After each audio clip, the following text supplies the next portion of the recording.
গর্ভধারণের মাত্র কয়েক মাস অতিবাহিত হয়েছে। এই কয়েক মাসেই শুরু হয় এক বিস্ময়কর ঘটনা। হজরত আমেনা যখন রাস্তায় হাঁটতেন কিংবা কারো সঙ্গে সাক্ষাৎ করতে যেতেন, তখন তার শরীর থেকে ভেসে আসত এক অপার্থিব গন্ধ, যা মেশকে আম্বারের এক জান্নাতি সুবাস। এই সুবাসে আচ্ছন্ন হয়ে পড়ে পুরো মক্কা। হঠাৎ সবাই লক্ষ্য করে তার শরীর থেকে এক অভূতপূর্ব গন্ধ ছড়িয়ে পড়ছে। এটা কোনো দুনিয়ার সুগন্ধ নয়, এটি যেন জান্নাতে মেশকে আম্বরের একটি সৌরভ, যা নিঃসন্দেহে ছড়িয়ে পড়ছে মক্কার অলিতে গলিতে। এই গন্ধ কেবল একবার নয়, প্রতিবারই টের পাওয়া যায়।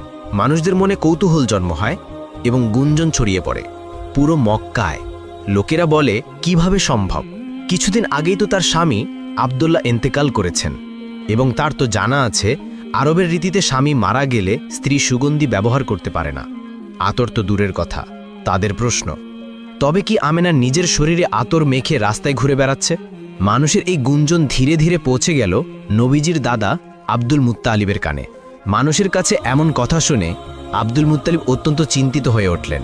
অতঃপর একদিন তিনি বাড়িতে ফিরে নিজের স্ত্রীকে ডেকে বললেন, শোনো, আমার ছেলে আব্দুল্লাহ ইন্তিকাল করেছে। মাত্র কয়েক দিন হয়েছে, কিন্তু আমার পুত্রবধূ আমেনাকে নিয়ে লোকেরা নানা কথা বলছে। লোকেরা বলে আমেনা আতর মেখে রাস্তায় বের হয়, তার শরীর থেকে আতরের গন্ধ ছড়িয়ে পড়ে।